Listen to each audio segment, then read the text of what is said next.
Hey guys, it's Bree. Happy Halloween weekend. Are you excited? I'm super excited for Halloween.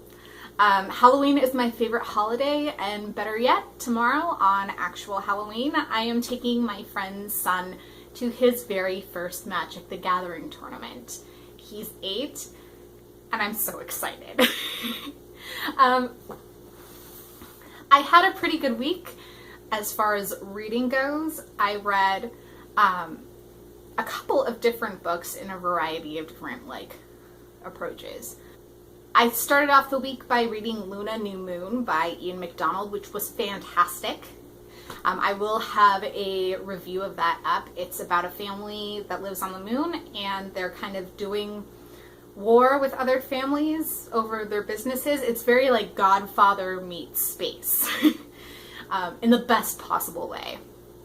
And then I read Between You and Me, Confessions of a Comma Queen by Mary Norris. It's a memoir, kind of instruction on grammar type deal. Mary Norris was a copy editor for The New Yorker for years and years. And she has put out this book that's kind of like here's how I came to work at The New Yorker and the things that I wish people knew about copy editing and how it works. It was interesting. She's definitely a different kind of person. And I am almost done with A Stranger in Alondria by Sofia Samatar. I'm actually not reading that one in physical book. I'm listening to it on audio while I do my puzzle and this weekend's adventure, which is Nanoblock Orca. See that? Hours of fun. And I am almost done, little over maybe 2/3 of the way through Bitter Greens by Kate Forsyth. This is an interesting story. It's a framed story, which means there's a story within the story.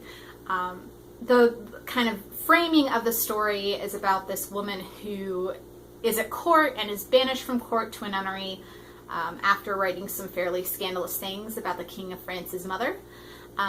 And she doesn't want to be there, but during her time, one of the nuns, one of the sisters, starts to tell her this story that's basically a Rapunzel retelling. I was really interested to read this. I struggle a lot with fairy tale retellings. I find them to be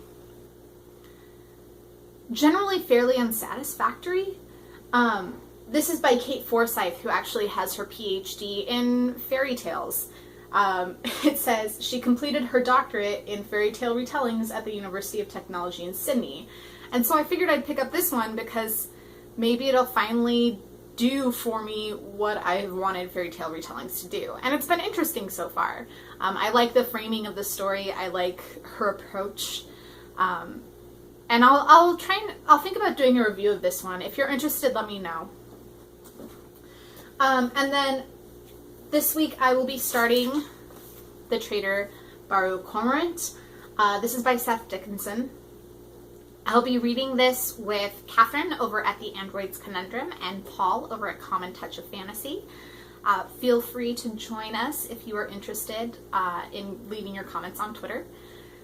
I'm interested in this one. It's gotten such rave reviews from everyone, and my understanding is that it's kind of systematically breaking BookTube's soul. It says, tomorrow on the beach, Baru Cormorant will look up from the sand of her home and see red sails on the horizon. The empire of masks is coming, armed with coin and ink, doctrine and compass, soap and lies.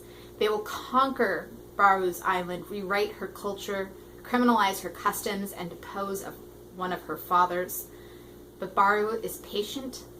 She'll swallow her hate, prove her talent, and join the masquerade. She will learn the secrets of empire. She'll be exactly what they need. And she'll claw her way high enough up the rungs of power to set her people free. Everyone so far who has read this has just loved it. And so I'm excited to start this one. I think it's going to be a lot of fun to read it with Catherine and with Paul. Eventually Rachel's going to join us if her hold at the library comes through. So I'll let you know what I think. And then I will also probably be reading Wintersmith by Terry Pratchett. This is the third in the Ticking Aching series. And it seems a lot like Tiffany Aching is going to meet Jack Frost. I don't know. I have really been enjoying this series. It's so much fun. And I'm excited to pick up the next one. So what are you reading? What are you up to this wonderful Halloween weekend? I hope you're having a fantastic reading week. I'll talk to you later. Bye.